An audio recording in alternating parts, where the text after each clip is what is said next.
Batalion Siluman Merah adalah salah satu pasukan paling melegenda dalam masa Perang Kemerdekaan antara tahun 1946 sampai dengan tahun 1949. Awalnya pasukan ini bernama Batalion ke-26 atau disingkat Yon 26 Brigade Guntur.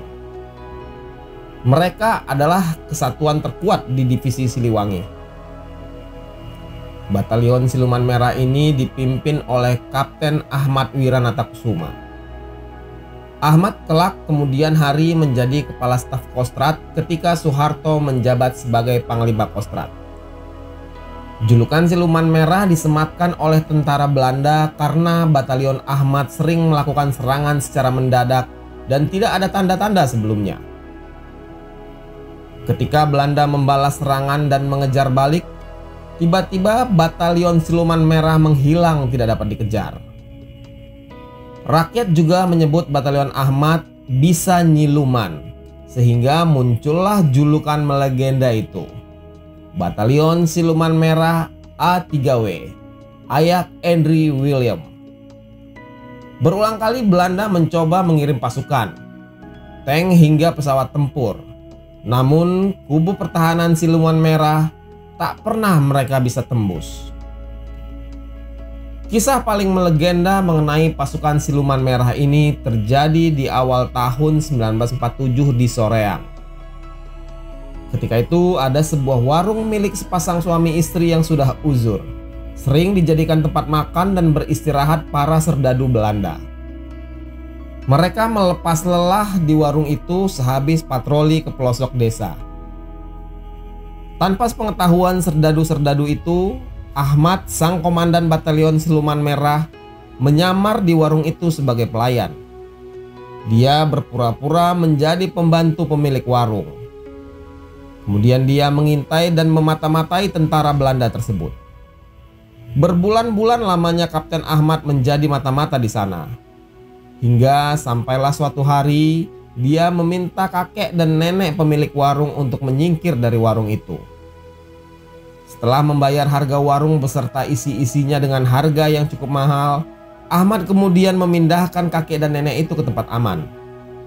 Kapten Ahmad kemudian menggantikan kedua orang tua itu melayani semua pembeli, termasuk melayani serdadu Belanda yang menjadi langganan di warung itu.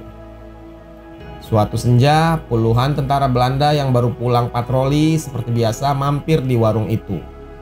Situasi sangat santai hingga kemudian Ahmad mendehem keras sebanyak 3 kali, memberi kode kepada anak buahnya untuk menyerang. Tiba-tiba para pejuang Republik pun berhamburan. Peluru berterbangan dari balik para-para menghunjam tubuh para serdadu Belanda. Beberapa menit kemudian, situasi pun sepi. Banjir darah di mana-mana dengan tubuh-tubuh tentara Belanda yang tak bernyawa. Anggota pasukan siluman mengamankan semua senjata milik tentara Belanda itu. Kemudian mereka menghilang di balik lembah dan hutan di sekitar Kali Citarum. Sejak itu pamor pasukan Siluman Merah mencorong, tapi militer Belanda menyimpan dendam kesumat. Mereka ingin membalas apa yang dilakukan para Siluman Merah kepada para tentara Belanda itu. Kedudukan pasukan Siluman Merah diserbu habis-habisan. Puncaknya pada tanggal 21 Juli 1947, Belanda melakukan serangan besar-besaran yang memukul pasukan Siluman Merah ke Gunung Sadu yang berada di pinggiran Soreang. Abdul Haris Nasution sebagai komandan divisi Siliwangi kemudian memerintahkan Siluman Merah berpindah ke Baru Tunggul pada tanggal 14 Februari 1947. Perintah itu sempat disesalkan oleh Ahmad Wiranatakusuma. Karena kepergian Siluman Merah dari Gunung Sadu membuat Belanda dengan mudah masuk dan menguasai Ciwidey hingga Pengalengan. Tapi kemudian keputusan memindahkan Siluman Merah ke Baru Tunggul pada akhirnya justru lebih menguntungkan. Wilayah tersebut merupakan sebuah lembah dengan hutan lebat, diapit 2 benteng alami, yaitu Gunung Sepuh dan Gunung Takbak Ruyung. Medannya yang curam dan selalu berselimut kabut menyulitkan pesawat-pesawat Belanda untuk mengintai maupun mengebom. Belanda menjadikan Ciwidey sebagai pangkalan utama untuk menghabisi Siluman Merah. Dalam sepekan, bisa 3 kali kawasan Baru Tunggul menuju Ranca Upas itu dibombardir dari darat maupun udara. Namun, siluman merah begitu cerdik. Mereka memanfaatkan gua-gua di sekitaran Baru Tunggul untuk bersembunyi ketika Belanda menyerang.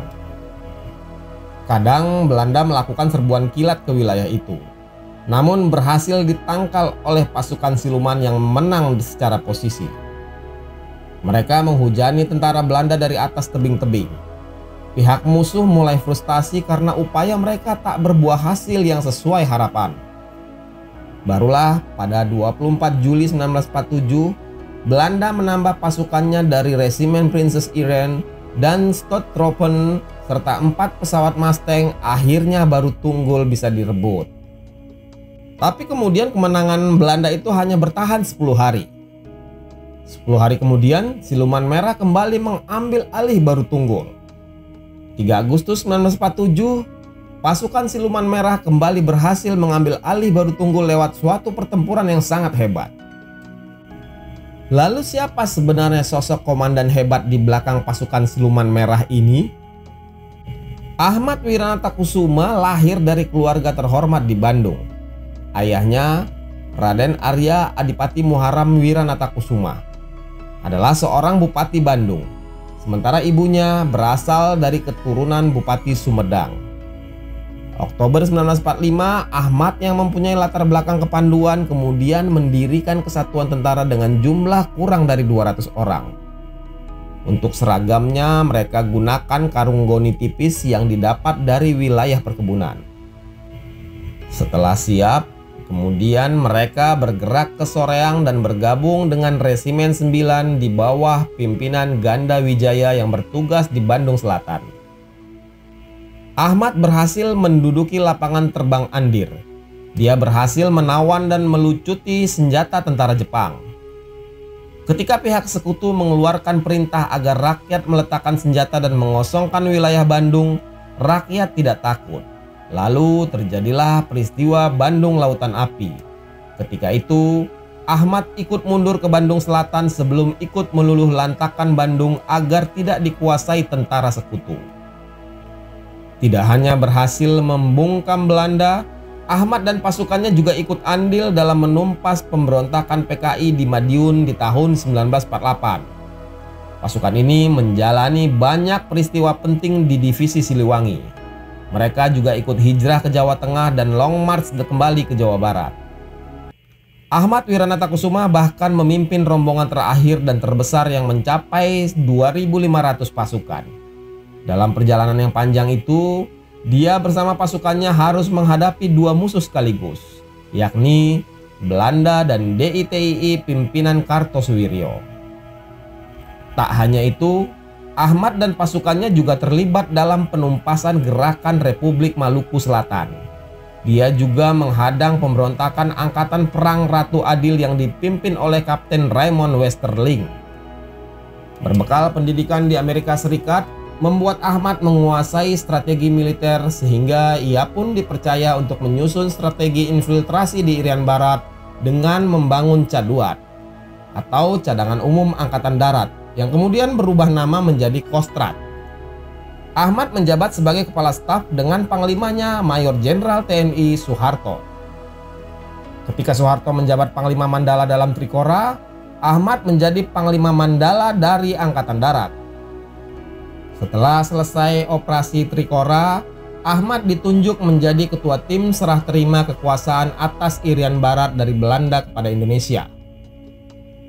Ahmad kembali dipercaya mewakili Angkatan Darat sebagai Deputi 2 Bagian Operasi Komando Mandala Siaga pada saat Indonesia berkonfrontasi dengan Malaysia.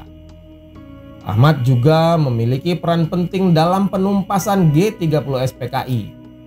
Sebagai Kepala Staf Kostrad, Ahmad memegang kendali atas situasi genting setelah tragedi berdarah itu.